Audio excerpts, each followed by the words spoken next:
요한복음 3장 1절부터 5절, 14절부터 16절 말씀입니다. 그런데 바리새인 중에 니고데모라 하는 사람이 있으니 유대인의 지도자라. 그가 밤에 예수께 와서 이르되 랍비여, 우리가 당신은 하나님께로부터 오신 선생인 줄 아나이다. 하나님이 함께 하시지 아니하시면 당신이 행하시는 이 표적을 아무도 할 수 없음이니이다.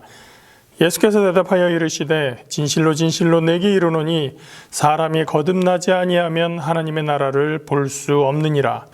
니고데모가 이르되 사람이 늙으면 어떻게 날 수 있사옵나이까? 두 번째 모태에 들어갔다가 날 수 있사옵나이까?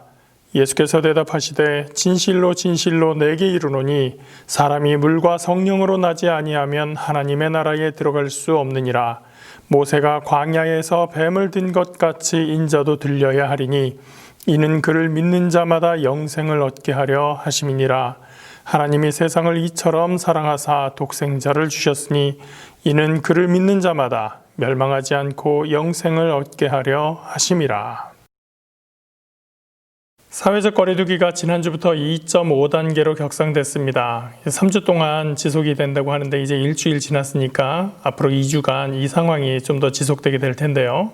아마 가정마다 개인마다 차이가 있겠지만 대체적으로는 참 많이 어려운 시기를 보내고 있습니다. 이 상황을 보내면서 우리가 어떻게 이렇게 부주의할 수 있었는가라는 점을 생각하게 됩니다. 코로나 확진자 수가 좀처럼 줄어들지 않는 이 상황을 보면서 우리가 어떻게 이렇게 부주의할 수 있을까라는 생각을 하기도 하지만, 한편으로는 우리나라가 상대적으로 전 세계적으로 봤을 때 굉장히 이 상황을 잘 통제하고 있음에도 불구하고 완전히 이 문제를 해결하지 못하는 것, 바이러스로부터 청정국가로 만들지 못한다는 것을 보면서 이게 굉장히 쉽지 않은 일이구나, 참 어려운 일이구나 라는 생각도 함께 갖게 됩니다. 마스크만 잘 써도 바이러스 막을 수 있어 라고 얘기하지만 밥 먹을 때도 벗어야죠. 뭘 마실 때도 벗어야 되죠. 사실 쉽지 않은 일입니다. 바이러스는 눈에 보이지 않으니까 경계심이 약해진 거야 라고 얘기할 수도 있겠지만 이 상황은 우리가 뉴스를 통해서 계속해서 알고 있잖아요. 또 매일마다 몇 시간마다 안전문자를 통해서 우리 핸드폰에 알람이 계속 오고 있는데, 그런 위험성을 우리가 계속해서 경험하고 경고를 받고 지켜보고 있으면서도 이 상황을 끝내지 못한다는 것을 보면서 참 어렵구나라는 생각을 하게 되는 거죠. 목사님은 이 상황을 보면서 그런 생각도 하게 됩니다. 우리를 파고드는 죄와 마귀의 유혹도 마찬가지가 아닌가라는 것이죠. 분명히 죄는 우리에게 안 좋은 결과를 가져다 주는 것이라고 우리가 배우고 알고 있지만, 어쩌면 아무도 지금 안 보고 있잖아, 혹은 당장 지금 그 위협을 느끼지 못하기 때문에 사람들은 하나님이 주시는 경고에도 불구하고 죄로부터 청정지역을 만들어내지 못하고 있습니다. 그럴수록 우리는 믿음 안에서 죄의 바이러스가 침투하지 못하도록 더욱더 경계심을 가지고 바짝 긴장할 수 있어야 되겠습니다. 우리 지금까지 배운 내용을 잠깐 복습해 볼까요? 예수님께서 침례 요한에게 침례를 받으시고 나서 광야로 가셨습니다. 광야에서 마귀로부터 시험을 받으시고, 시험을 받으신 후에 가장 먼저 공생애를 시작하시면서 선포하셨던 말씀이 있습니다. 회개하라, 천국이 가까웠느니라. 이 천국이라는 말은 다른 복음서에는 하나님의 나라라고 되어 있습니다. 그래서 마가복음에 보면 회개하라, 하나님의 나라가 가까웠다라고 하는 말씀을 우리가 함께 배웠습니다. 하나님의 나라, 천국이라는 말은 하나님의 다스림이라는 것이었고, 그렇기 때문에 하나님의 다스림 아래에 있지 않은 사람들은 회개하고, 다른 말로 하면 그 가던 길을 돌이켜서 하나님의 길로, 하나님이 원하시는 방향으로 돌아서서 하나님의 다스림 안으로 들어와야 된다는 것이었습니다. 예수님은 그렇게 하나님의 나라에 대해서 선포하시면서 하나님의 말씀을 가르치시고 또 많은 병자들을 치유하셨습니다. 성경은 이런 예수님의 활동을 표적이라고 얘기를 합니다. 표적이라는 말은 기적이라는 말과 동의어가 아니에요. 기적이라는 말은 무슨 뜻일까요? 굉장히 이상한 일, 기이한 일, 놀라운 일이라고 할 수 있을 것 같아요. 예수님이 무리를 걸으셨다든지, 병자를 말씀으로 고치셨다든지, 또 앞을 보지 못하는 사람을 손을 얹어서 그 앞을 보게 만드셨다든지 하는 것들은 놀라운 일이죠. 기적이라고 우리가 이야기를 할 것입니다. 그런데 성경은 예수님의 그런 기적들에 대해서 그냥 기적 혹은 이적 이런 말로 표현하지 않고 표적이라는 말을 사용을 합니다. 표적이라는 말이 그러면 무슨 뜻일까요? 헬라어로는 이 말을 세메이온이라고 하는데 영어로는 사인과 같은 뜻입니다. 사인이 무슨 뜻일까요? 우리가 흔히 사인이라고 하면 자기 이름 이렇게 막 날려 쓰는 거, 그런 걸 생각을 하게 되는데, 사실 영어 단어로 이런 자기 이름 쓰고 이름 날려서 쓰고 하는 것들은 사인이라고 하지 않고 signature 아니면 autograph 이런 단어를 사용을 합니다. 그러면 사인은 무슨 뜻일까요? 사인은 신호 혹은 표시, 표식 이런 것들을 의미합니다. 예를 들어서 군사작전을 하는데 이렇게 하면 출발을 하고 이렇게 하면 멈춰, 이런 것들도 사인이 될 수가 있겠죠. 또 비행기가 이착륙할 때 사람들이 깃발을 들고 이렇게 하고 흔들고 이렇게 하는 것들 신호라고 할 수 있습니다. 또 어떤 것이 있냐면 길을 가면서 이쪽으로 가면 어디가 나옵니다, 이쪽으로 가면 어느 방향입니다 라고 알려주는 것, 우리가 이정표라고 하는 것도 사인이라고 합니다. 그리고 어떤 장소에 가면 여기는 어디입니다 이렇게 알려주는 표지판이 있죠. 그것도 사인이라고 합니다. 자, 이 내용들의 공통점은 뭘까요? 뭔가를 알려주는 표식, 표지가 된다는 것입니다. 그래서 이 사인을 보면 출발하라는 거구나, 멈추라는 거구나, 이쪽으로 가라는 거구나, 여기가 거기구나 라고 하는 뭔가를 알려주는 것, 그것이 사인이 되는 것이죠. 그러니까 성경에서 예수님이 하신 기적들에 대해서 그것이 표적이다, 사인이다 라고 하는 것은 예수님이 하나님의 아들 되심을 알려주는 사인이다 라는 뜻이 되는 것이죠. 예수님께서 이렇게 기적을 행하심으로써 표적을 나타내시고 하나님의 말씀을 가르치시고 또 하나님 나라에 대해서 선포하시는 것이 점점 사람들의 입을 통해서 이스라엘 전체에 알려지기 시작을 하게 됩니다. 예수님에 대한 소문이 알려질수록 점점 더 많은 사람들이 예수라는 인물에 대해서 궁금해하기 시작했습니다. 그리고 그 소문이 이스라엘의 지도자들에게도 알려지면서 그들은 과연 이 예수라는 사람은 누구인가, 어떤 사람이지, 무슨 생각을 하는 사람이지 라고 하는 그러한 궁금증들이 있었을 거예요. 그렇게 예수님의 소문을 들었던 많은 유대 지도자들 중에 한 사람 니고데모와 예수님이 나누었던 대화가 오늘의 본문 내용입니다. 자, 말씀 볼까요? 1절 말씀입니다. 그런데 바리새인 중에 니고데모라 하는 사람이 있으니 유대인의 지도자라. 당시 이스라엘 사람들 중에서는 율법을 잘 지키기로 유명한 한 그룹의 사람들이 있었는데 바리새파라고 하는 그룹의 사람들이었습니다. 여기에 속한 사람들을 바리새인이라고 하는데 바로 이 니고데모는 바리새파의 한 사람이었으면서 동시에 사회의 지도층에 있었던 사람이었습니다. 이 당시에 이스라엘 지방은 로마 제국의 지배를 받고 있었지만 그래도 자치적인 어떤 의사결정을 할 때는 유대인들로 구성된 어떤 기구가 있었는데 그것을 산헤드린 공회라고 합니다. 요즘으로 생각하면 국회 정도 될 수 있을까요? 아마도 니고데모는 이 공회의 구성원이었지 않은가라고 생각을 합니다. 그런 니고데모가 밤중에 예수님을 찾아와서 이야기를 하게 되는 것이죠. 그가 밤에 예수께 와서 이르되 라삐여, 우리가 당신은 하나님께로부터 오신 선생인 줄 아나이다. 하나님이 함께 하시지 아니하시면 당신이 행하시는 이 표적을 아무도 할 수 없음이니이다. 여기서 니고데모가 예수님을 라삐라고 부르고 있죠. 라삐라는 말은 어떤 학식이 있는 사람, 유명한 사람, 가르침을 받을 만한 사람에 대해서 부르는 명칭입니다. 니고데모는 예수님에게 당신은 하나님께로부터 오신 선생님이죠 라고 말을 건네기 시작합니다. 니고데모는 지금 예수님에게 와서 혼자 이야기하고 있지만 우리가 압니다 라고 한 것을 봐서 아마도 자기와 가까운 사람들과 함께 예수님에 대해서 서로 이야기를 나누었었던 것 같아요.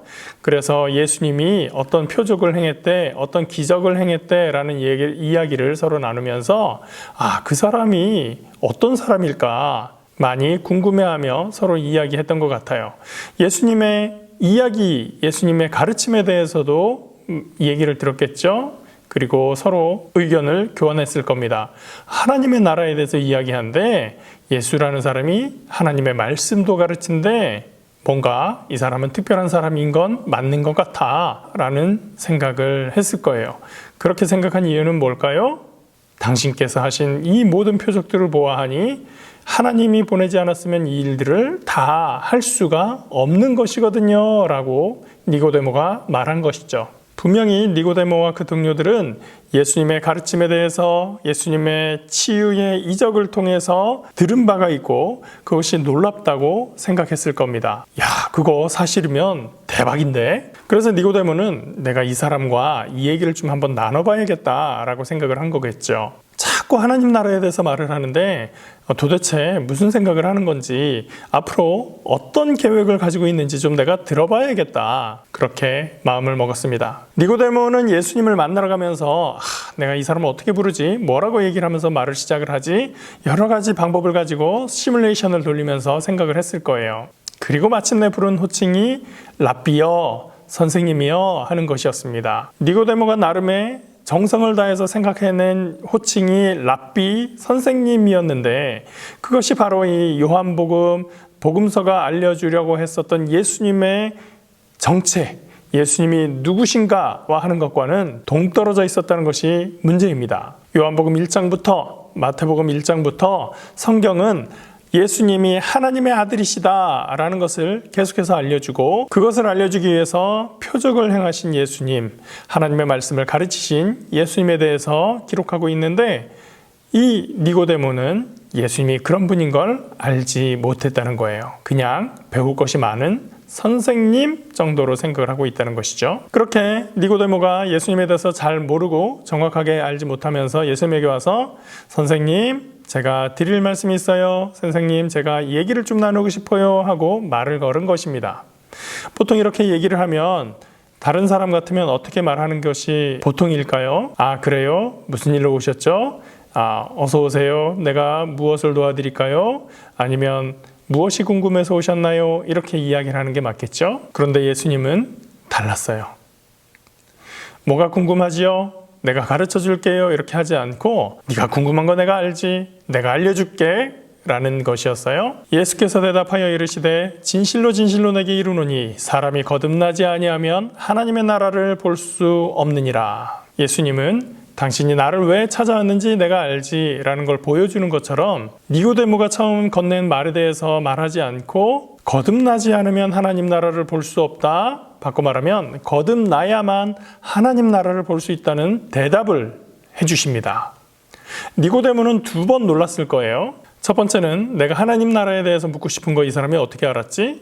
하는 것이고 두 번째는 아니 거듭나라니 다시 태어난다고? 이게 무슨 말이야? 라는 것이었을 거예요. 그래서 니고데모가 다시 말합니다. 사람이 늙으면 어떻게 날 수 있사옵나이까? 두 번째 모태에 들어갔다가 날 수 있사옵나이까? 니고데모의 반응을 가만히 보면 지금 예수님이 무슨 말씀을 하시는지 궁금해서 되물었다기보다는 좀 어이없고 황당하다는 느낌을 받은 것 같습니다. 그래서 예수님한테 거듭나는 게 뭐예요? 라고 묻는 게 아니라 거듭난다니 그게 뭐 한다는 거예요? 라는 식의 질문이었던 거죠.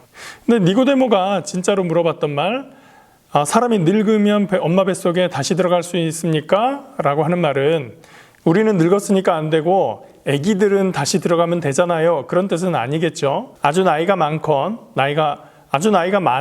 나이가 어리던 간에 다시 엄마 뱃속에 들어갔다가 다시 태어날 수는 없어요. 아무도 그렇게 할 수 있는 사람은 없죠. 니고데모는 그런 생각이었을 거예요.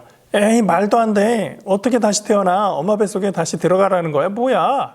아니 무슨 선생이라는 사람이 이래? 그런 니고데모의 반응을 보시고 예수님은 다시 추가로 설명을 해주시죠. 진실로 진실로 내게 이르노니 사람이 물과 성령으로 나지 아니하면 하나님의 나라에 들어갈 수 없느니라. 그러고 더 말씀하시는데도 못 알아들으니까 예수님도 급기야 한마디 하십니다. 아니 당신은 이스라엘의 선생이라고 하면서 그것도 못 알아듣냐? 예수님과 니고데모의 대화는 왜 이렇게 서로 엇갈리고 있을까요? 하나님 나라에 대한 개념이 서로 달랐기 때문입니다. 니고데모는 하나님의 나라가 이스라엘이라고 알고 있었습니다. 그렇기 때문에 하나님의 나라가 가까웠다고 예수님이 말씀하신 것은 지금 로마 제국의 지배를 받는 이스라엘이 이제 독립하고 새로운 왕이 세워지고 새 나라가 출발한다는 의미였습니다. 그러면 그 나라의 백성이 된다는 것은 이스라엘 자손으로 출생했는지가 중요하고 하나님의 율법을 잘 지키는지가 중요합니다. 그런데 예수님께서 말씀하신 하나님 나라는 무슨 뜻이었다고요? 이스라엘이라는 나라가 회복되는 것이 아니라 하나님의 다스림이 임한다는 것이었어요. 그렇기 때문에 예수님께서 말씀하신 그 하나님의 나라에서는 물과 성령으로 거듭나는 것이었다는 거죠. 그렇기 때문에 이스라엘 자손이냐 아니냐는 중요하지 않습니다. 그리고 율법을 얼마나 잘 지켰는가라는 것도 중요하지 않다는 거예요. 중요한 건 뭡니까? 성령의 인도하심을 받고 살아가는 사람이냐, 하나님의 다스림 안에 살아가고 있는 사람이냐라고 하는 것이죠. 니고데모는 충격을 받았을 거예요. 자신이 율법을 잘 지키고 있을 뿐만 아니라 이스라엘의 지도자에 해당하기 때문에 하나님 나라에 있어서 자신은 얼마든지 자격이 있다, 자격이 차고도 넘친다라고 생각을 했을 거예요. 그런데 그 예수님께서 말씀하신 하나님 나라에서는 그러한 자격이 전혀 필요가 없고 그 나라에 들어가기 위해서는 물과 성령으로 거듭나야 된다라고 얘기한 거예요. 자기의 자격에 대해서, 자기가 들어갈 그 하나님의 나라의 자기의 위치에 대해서 완전히 기대가 무너져 버렸습니다. 어쩔? 그런 니고데모에게 예수님은 출애굽기에 있는 한 사건을 떠올려 주십니다. 바로 광야의 노뱀 사건이죠. 애굽의 노예 생활에서 탈출한 이스라엘 백성들은 광야를 지나면서 우리가 애굽에 있을 때보다 먹을 것도 없고 마실 것도 없다고 불평하기 시작을 합니다. 우리는 우리의 신분이 노예여도 상관없어. 맛있게 먹는 거, 마실 것이 풍부한 그런 세상이 더 좋아. 그러면서 불평하고 있었던 거죠. 사실은 하나님께서 만나와 메추라기를 공급해 주시고 불기둥과 구름기둥으로 지켜주시고 또 광야에서 만날 수 있는 많은 어려움들 주님께서 보호해 주셨는데 이스라엘 백성들은 그런 것들을 생각하지 않고 하나님에 대해서 불평하고 있었던 거예요. 이스라엘 백성들이 불평하자 하나님께서 불뱀을 보내셨습니다. 하나님께서 이스라엘 백성들을 벌 주기 위해서 없던 불뱀을 갑자기 창조해서 보내신 것이 아니라고 생각해요. 원래 광야에 살고 있던 불뱀들을 하나님께서 다 보호해 주셨는데 그 보호하시던 손길을 거두셨던 거죠. 광야에는 전갈도 있고 독거미도 있고 가시나무도 있고 많은 위험 요소들이 있을 거예요. 하나님께서 그 모든 것들로부터 보호해 주셨는데 이스라엘 백성들은 그것을 알지 못하고 하나님께서 우리를 얼마나 안전하게 지켜주셨는지를 알지 못하고 있었던 거죠. 하나님께서 그 보호의 손길을 거두시자 많은 사람들이 불뱀에 물리게 되었습니다. 목숨을 잃는 사람들도 생겨나게 되었어요. 그때서야 사람들은 깨닫습니다. 하나님께서 이제 우리를 보호하지 않으시는구나. 큰일 났다. 어떡하지? 하나님 우리를 살려주셔야 되는데 라고 하면서 모세에 가서 하소연합니다. 제발 하나님께 말씀하셔서 우리를 이 위험에서 구해내게 해주세요. 모세가 하나님께 간구합니다. 그리고 하나님께서 노뱀을 만들어서 높이 달아서 그것을 바라보는 사람은 낫게 될 것이다 라고 말씀을 하셨습니다. 예수님은 니고데모에게 말씀하십니다. 하나님 나라의 백성이라는 그 자격이 이스라엘 자손인 것도 상관없고 율법을 지키는 것도 상관없고 거듭나야 된다고 하니 큰일 난 것 같으니 아니야. 모세가 광야에서 뱀을 든 것 같이 인자도 들려야 하리니 이는 그를 믿는 자마다 영생을 얻게 하려 하심이니라. 그리고 너무나 유명한 말씀이죠. 하나님이 세상을 이처럼 사랑하사 독생자를 주셨으니 이는 그를 믿는 자마다 멸망하지 않고 영생을 얻게 하려 하심이라. 예수님은 하나님 나라의 백성됨에 대해서 이야기하시고 백성이 되는 방법까지 가르쳐 주셨습니다. 하나님은 세상을 사랑하셨어요. 세상을 지으시고 다스리시기 때문입니다. 그렇기 때문에 하나님은 이스라엘만의 하나님이 아니라 온 우주의 하나님이신 것이죠. 그래서 세상을 위해 독생자를 보내셨던 거예요. 이런 하나님 나라의 백성이 되는 방법이 있습니다. 독생자를 믿는 것입니다. 니고데모의 오해는 이스라엘 백성들의 오해와 같았습니다. 율법과 하나님 백성의 관계는 율법을 지키기 때문에 하나님의 백성이 되는 것이 아니라 하나님의 백성이 되었기 때문에 우리가 하나님의 법을 지키고 따르는 것이에요. 우리가 율법을 가지고 있는 이유는 뭐냐면 세상과 다른 기준을 사는 사람들, 세상과 구별된 사람들이기 때문입니다. 여러분, 우리는 하나님의 백성들입니다. 예수님처럼 우리가 침례를 받음으로써 우리가 하나님의 백성됨을 공표하고 성령의 인도하심을 받아서 살아가는 사람들입니다. 그렇기 때문에 우리는 세상의 기준이나 가치와 다른 기준으로 살아가는 사람들입니다. 바로 예수님이 우리의 기준이 되어서 사는 사람들이죠. 우리는 예수님을 믿는 사람이야 라는 정체성을 분명히 가지고 우리의 삶을 통해서 예수님의 모습을 드러내는 그런 삶을 살아갈 수 있기를 바랍니다. 그것을 위해서 하나님의 도우심을 구하고 성령의 인도하심을 간구하며 주님을 따르는 그러한 삶을 살아가기 바랍니다. 그것이 주님께서 우리에게 허락하신 영생을 얻은 사람들의 삶인 줄 믿습니다. 오늘도 주님께서 사랑하시는 그 사랑을 담뿍 받는 우리 친구들 하루하루가 되기를 예수님의 이름으로 축복합니다. 함께 기도하겠습니다. 사랑과 은혜의 하나님 감사합니다. 오늘 우리에게 은혜를 허락하여 주시고 하나님의 이름을 높이며 영광 돌릴 수 있도록 하신 것을 감사합니다. 하나님 우리에게 예수 그리스도를 믿는 믿음을 허락하여 주신 것을 감사드리고 우리의 삶을 통해서 세상의 기준과 다른 삶을 살아가는 하나님의 자녀된 모습을 보일 수 있도록 인도하여 주시옵소서. 오늘도 함께 하시고 코로나 바이러스를 비롯해서 세상의 모든 위협과 어려움으로부터 보호해 주시고 예수님을 바라봄으로써 구원의 백성으로 살아가기에 부족함이 없도록 오늘 한 사람 한 사람 인도하시고 지켜 주시옵소서. 감사드리며 예수님 이름으로 기도합니다. 아멘.